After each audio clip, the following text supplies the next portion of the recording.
Thank you, Speaker. I support the motion, although I'm also a member.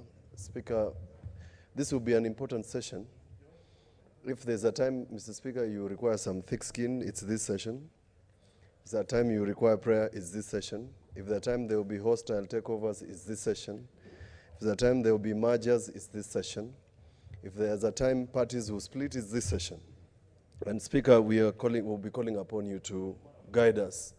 Mr. Speaker, I don't know whether you mentioned that Senator Orengo and I got a favorable ruling last week in your favor and in favor of this House. And we would like to exploit that ruling to the fullest extent possible. A lot of these members, Mr. Speaker, have spent a lot of time drafting bills. And Mr. Speaker, this will be a good opportunity for these members to get their bills signed into law. Mr. Speaker, the 23 bills which you have agreed with Speaker Mutula and others that are pending, Mr. Speaker, this will be a great opportunity, Mr. Speaker, for those bills to be tabled and, Mr. Speaker, for those bills to be passed into law as quickly as possible. I was going to suggest, Mr. Speaker, that a session amongst us is important, outside cameras, where we can agree on our work. Mr. Speaker, we can find a budget, and the clerk is here, for a retreat, for particularly the bills. Mr. Speaker, we must sit down and craft a time frame for work, because somewhere in the middle of this session, there's going to be politics, and we will not be able to work.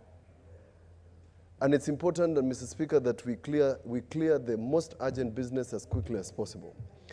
Mr. Speaker, I'm going to request and follow up on what Senator Wetangula said. There are people in the executive who are taking you and us for granted. We spend a lot of time here discussing revenue sharing formula and money, etc., etc.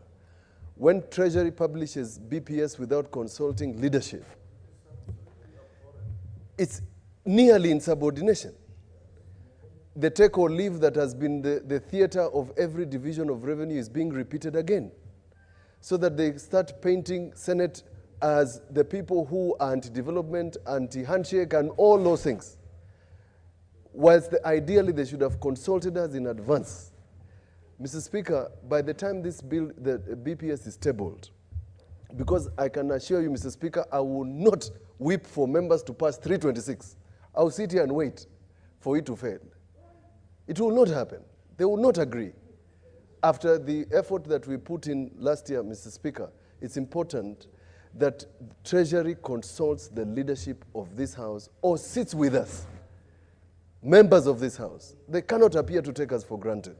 And therefore, Mr. Speaker, another round of consultation is necessary for yourself and the top leadership, if not SBC, to sit with Treasury, sit with the executive and tell them what they are attempting to do is attempting to push through a camel through the eye of a needle. It will not happen.